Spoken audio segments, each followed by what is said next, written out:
E aí, galerinha, vamos lá para a gente continuar sobre tipos de sujeito, tá? A primeira aula eu falei sobre sujeito simples, sujeito composto e sujeito desinicial. Foi uma aula em slides pelo Zoom, tá? Vocês vão lembrar que eu não estava fisicamente, né? Mas eu sei que vocês estavam sentindo muita vontade de me ver, muita saudade, e aí eu resolvi colocar aqui no quadro para a gente terminar. É uma aula de continuação. Então, nós vamos falar agora sobre mais dois tipos de sujeito. Bom, eu falei sobre três no outro vídeo, nessa outra aula que eu acabei de mencionar, que foi o sujeito simples, composto e desinicial. Como são 5 tipos, faltam 2. Então, eu vou falar sobre sujeito indeterminado e oração sem sujeito. Bom, o sujeito, o termo sujeito, ele é um termo essencial da oração. Até mesmo quando ele não existe, que é o sujeito inexistente, nós temos que falar que aquela oração é uma oração sem sujeito, tá bom? Porque o sujeito é inexistente. De tão essencial que ele é. Então, nós temos que mencioná-lo mesmo que ele não exista. Ok? Vamos lá. Primeiro tipo de sujeito que eu quero mostrar para vocês, sujeito indeterminado. Bom, o sujeito indeterminado pode aparecer de duas formas. Sujeito indeterminado pode aparecer com um verbo indicando terceira pessoa do plural. Quem é terceira pessoa do plural? Eles. Então, eu coloquei aqui o exemplo. Roubaram o celular. Sujeito, quando eu falo de sujeito, sempre eu tenho que localizar o verbo primeiro.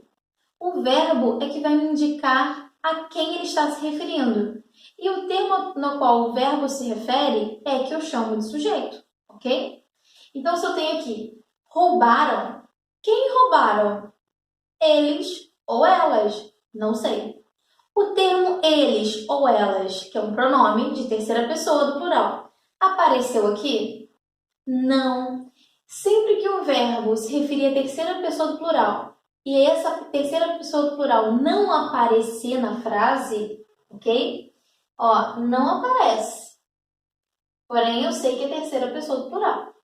Se não aparece, o tipo de sujeito é indeterminado. Não tem como você determinar quem foi que fez aquela ação. Deu para entender?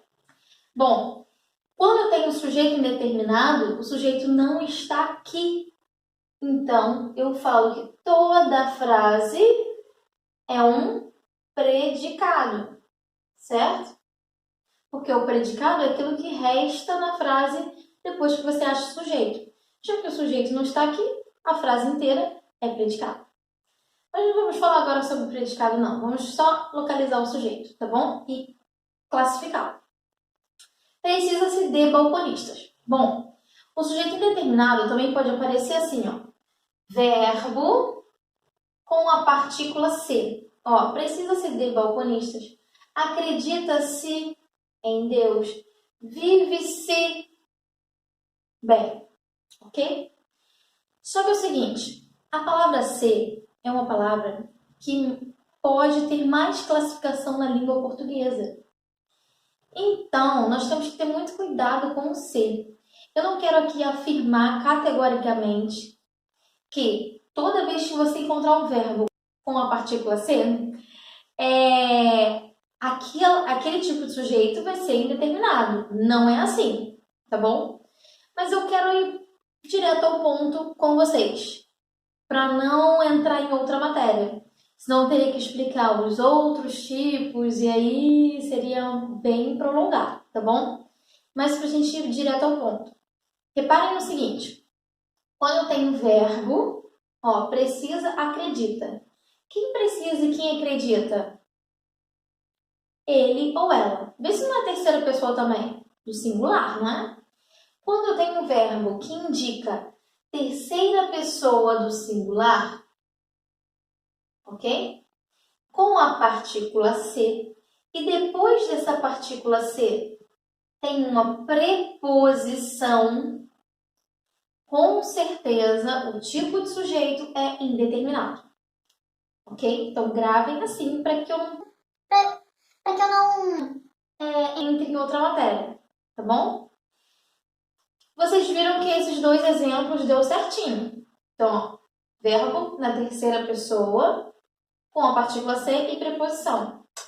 Mas o terceiro não tem preposição depois do ser. No terceiro tem a palavra bem. Presta atenção. Quando eu tiver também, depois dessa partícula ser, um advérbio. O que é advérbio? É informação de tempo, de lugar, de modo, ok? Aqui eu tenho um modo como se vive. Bem é o modo que ele vive, ok? Vive-se mal. Mal é o modo como ele vive. Vive-se aqui. Aqui é o lugar que ele está vivendo. Então, advérbio, podem anotar aí, ó, em informação, ok? De tempo, lugar, modo e outras coisas que nós vamos ver depois. Mas se liguem nessa dica, ok? Quando eu tenho verbo em terceira pessoa com ser e depois de uma preposição ou informação de tempo, lugar ou modo, que são os advérbios mais utilizados, um dos tipos mais utilizados, eu tenho, então, sujeito indeterminado. É bem fácil, não é difícil, tá bom? Então, tipo de sujeito indeterminado pode aparecer em terceira pessoa, roubaram, fizeram, comeram bolo. Quem comeram? Eles ou elas, não tem como determinar. Sujeito indeterminado, ok? E verbo na terceira pessoa singular, com ser e depois com preposição ou informação de tempo, lugar ou modo. Firme? Fechado, né? Outro tipo de sujeito, e aí é um sujeito inexistente, ok? E aí, se o sujeito é inexistente, ele não existe, nós temos, então, uma oração sem sujeito. Eu expliquei na primeira aula também, antes de entrar sobre o sujeito simples, composto desinencial, eu falei sobre oração, frase e período, lembra? Então, oração é uma ação verbal, uma expressão verbal. Então, quando eu tenho sujeito inexistente, nós sempre sabemos que quem pode nos dar a informação do sujeito é o verbo. Então, quando eu tenho verbo, eu tenho oração. Então, por isso, é uma oração sem sujeito, porque o sujeito não existe. Bom, quando eu vou ter esse tipo de sujeito, esse tipo de oração, que não me indica sujeito nenhum. Primeiro, quando eu tiver verbos que indiquem fenômenos da natureza. Nós vimos que os verbos podem expressar ação, eles podem expressar estado ou fenômenos da natureza. Quando eu tiver um verbo que expressa fenômenos da natureza, no sentido denotativo, o que é sentido denotativo? Sentido real, ok? Quer dizer que aquele fenômeno da natureza realmente é um fenômeno da natureza.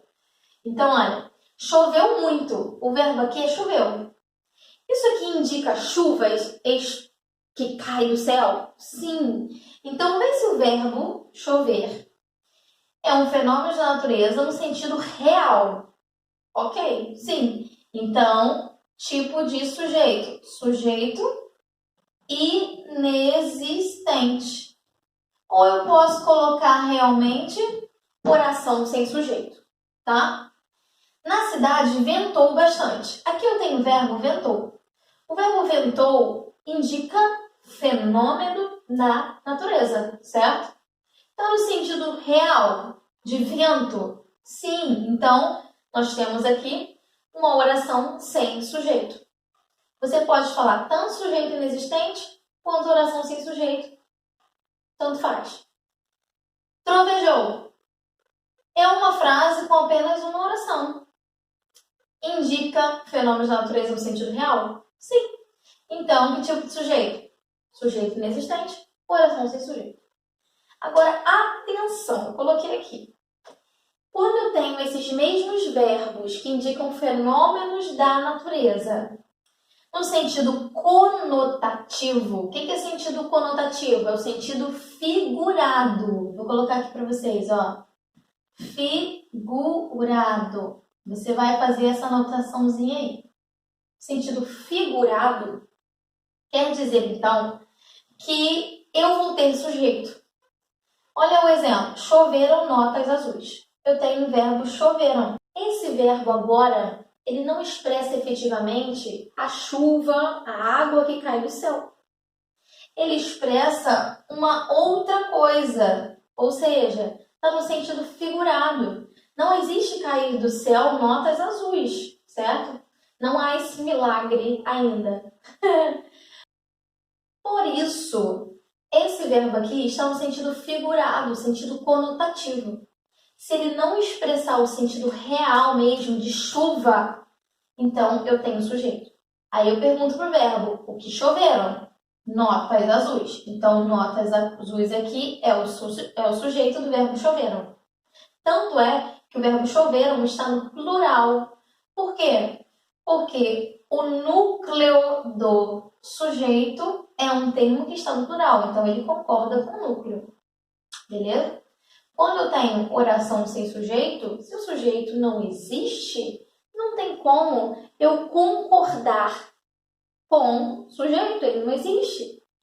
Então, gente, vocês não repararam aqui que todos os verbos que expressam fenômenos da natureza no sentido denotativo estão no singular. Por que estão no singular?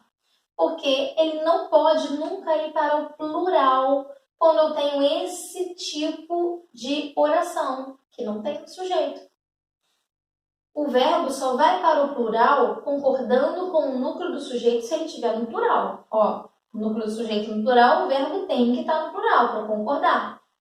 Se eu não tenho sujeito, então o verbo só pode estar em um tipo, que é no singular. Ok? Ele trovejou palavras ruins. Ó, trovejou. Se ele trovejou palavras ruins, aqui, eu não deu para escrever tudo, mas a frase poderia ser: ele trovejou palavras ruins para a namorada. Ali, o sentido do verbo trovejar é figurado. É como se ele estivesse expressando ali uma grosseria da parte dele, ok? Então, o verbo trovejou está no sentido conotativo. Quando estiver no sentido conotativo, então eu tenho sujeito. Quem trovejou? Ele é o sujeito dessa oração. Quando outro tipo, de oração sem sujeito. Quando eu tenho o verbo fazer e o verbo ser expressando tempo ou clima. Faz dias que ela não vem. Eu tenho nessa frase aqui dois verbos. Reparem, o verbo faz e o verbo vem. Para cada verbo, para cada oração, eu posso ter classificação de sujeito diferente. Então, o verbo aqui faz. Esse verbo fazer não indica ação, ok? Você vai reparar que ele vai indicar tempo. Faz dias. Então, o verbo fazer na indicação de tempo, oração sem sujeito. Então, esse verbo aqui indica que é uma oração sem sujeito inexistente. Agora, para esse verbo aqui, quem não vem? Ela. Ela é o sujeito. Se o ela aparece na frase, eu tenho o sujeito com apenas um núcleo. Então, o sujeito simples. Tá vendo? Então, olha, dentro de um período, esse período é composto. Então, cada verbo aqui, cada oração indicou, nesse caso, um sujeito diferente. Vamos lá. Fez frio ontem, o verbo fez. Esse verbo aqui agora indicou clima. Frio, certo? Quando o verbo fazer indica clima, também é oração sem sujeito. É cedo, indica tempo. O verbo ser também indica no tempo, oração sem sujeito. Eram 2h da manhã. Bom, nesse caso aqui, o eram indica tempo também, certo? Eram 2h. Quando indica horas, quando está se referindo a horas, ele pode concordar com o predicativo, ok? Horas é um predicativo. Nós não vamos falar sobre predicativos agora. que é um outro termo sintático que existe, tá? Não se liguem nisso. Mas eu quero que vocês reparem que aqui está no plural, apesar de ser uma oração sem sujeito, que eu acabei de dizer para vocês, quando o verbo expressa sujeito inexistente, ele fica no singular. E aí, na última frase, eu coloquei aqui no plural.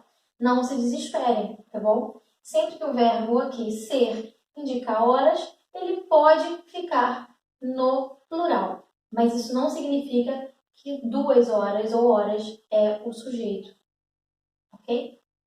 Bom, agora eu vou aqui apagar e colocar o último caso, tá? Então, existem 3 casos de oração sem sujeito. Verbos expressando fenômenos de natureza, no sentido denotativo. Verbo fazer e ser, no sentido de tempo ou clima. E o terceiro, que é com o verbo haver. E aí eu vou apagar o quadro e vou colocar aqui para a gente terminar oração sem sujeito, tá bom? Bom, continuando, eu coloquei agora só sobre o verbo haver, tá bom? Ele também indica oração sem sujeito. Gente, todo verbo. No primeiro caso, nós vimos pelo fenômeno de natureza no sentido denotativo. O verbo fazer ou ser, indicando tempo ou clima, ou o verbo haver, tá? Que nós vamos ver agora. Esses verbos são chamados de verbos impessoais, ok? Então, eles são verbos impessoais. Façam essa anotação aí. Por que eles são verbos impessoais? Lembra das pessoas que nós utilizamos para conjugar o verbo? Primeiras pessoas, eu e nós, que são os pronomes, né? Segundas pessoas, tu e vós. Terceiras, ele ou ela ou elas, certo? Então, já que não tem sujeito, quer dizer que eles não se ligam, não se referem a pessoas nenhuma do discurso. Então, por isso que eles são chamados de verbos impessoais. Então, verbos impessoais indicam sujeito inexistente, tá bom? Verbo haver, vamos ver agora. O verbo haver, ele pode indicar alguns sentidos, tá? Quando ele estiver indicando o sentido de existência, quando ele estiver significando existir, quer dizer, então, que o verbo haver indica oração sem sujeito. Vamos ver aqui. Há 3 pessoas na fila. Esse verbo haver aqui, ele pode ser substituído pelo verbo existir? Ó, eu posso falar, existem 3 pessoas na fila? Sim. Sempre quando o verbo haver puder ser substituído pelo existir, quer dizer, então, que ele está significando, que ele tem correspondência de sentido com o verbo existir. Sempre quando isso acontecer, tipo de sujeito que eu tenho aqui? Sujeito inexistente. Ou seja, uma oração sem sujeito. Quando ele também indicar o sentido de tempo, vamos ver. Há 50 anos ela não aparece.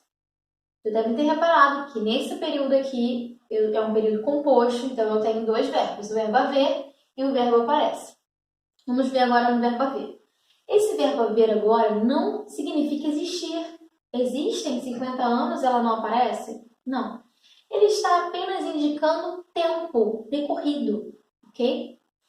Esse verbo haver, quando indica tempo, é sempre um tempo passado. Então, é chamado de pleonasmo, ou seja, repetição desnecessária, tipo, sobe para cima. Existe subir para baixo? Não. Então, esse para cima é uma repetição desnecessária, tá? Isso é chamado de pleonasmo.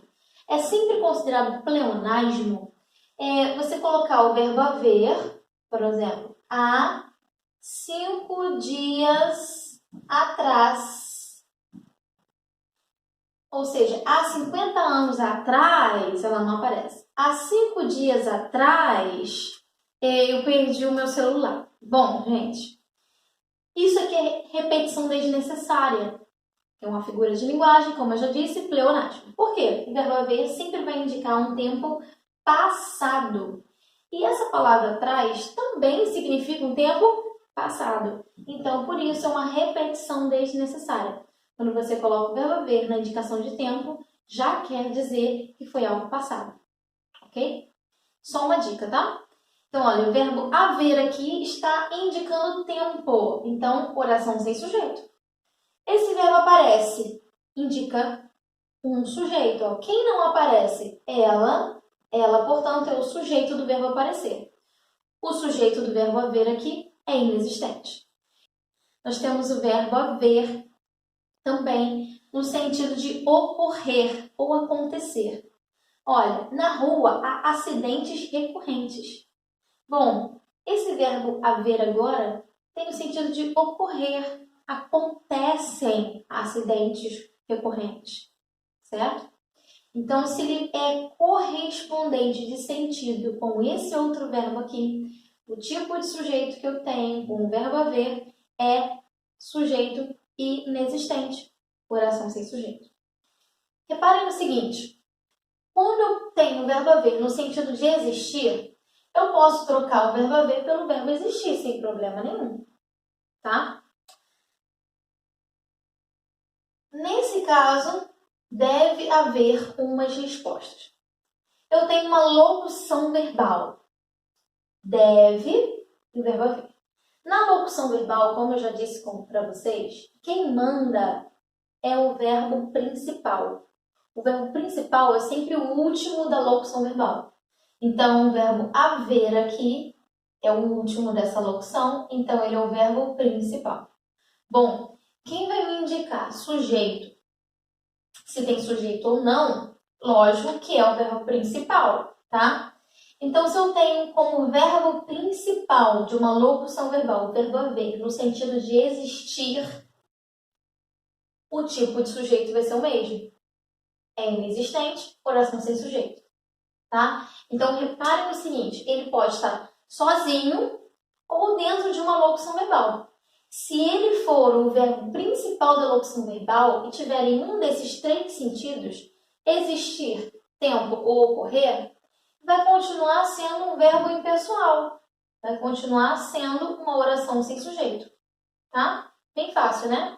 Então, olha, quando eu tenho o verbo haver em um desses três sentidos, quer dizer, então, que ele não pode ir nunca para o plural, ok? Como eu já disse, verbos impessoais, verbos que indicam oração sem sujeito, eu tenho que deixá-lo no singular.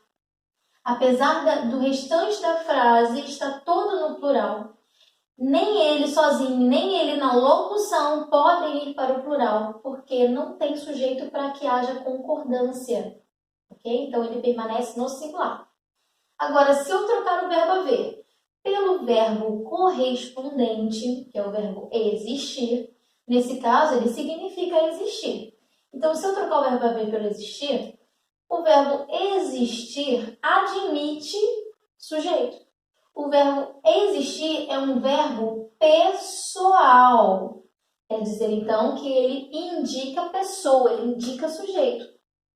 Quando eu tenho o verbo existir, eu vou ter indicação de sujeito. Olha, eu só substituí o verbo haver pelo existir. A locução permanece igual, ele permanece numa locução verbal, tá? Qual foi a diferença?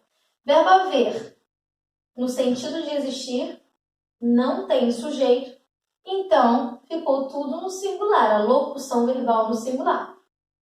Verbo existir, admite sujeito.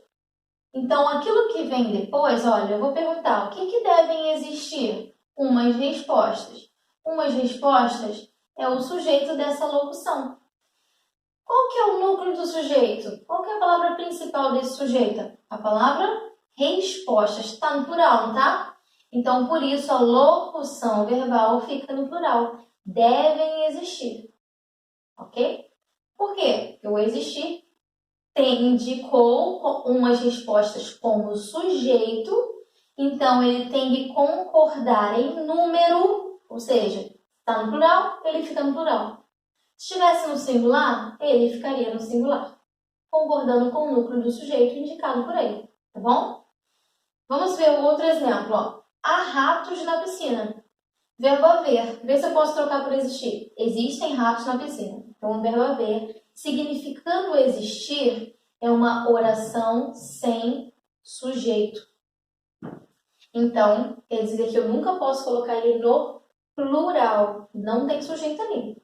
Agora, se eu troco o verbo haver pelo verbo correspondente, existir, o verbo existir, então, indica sujeito.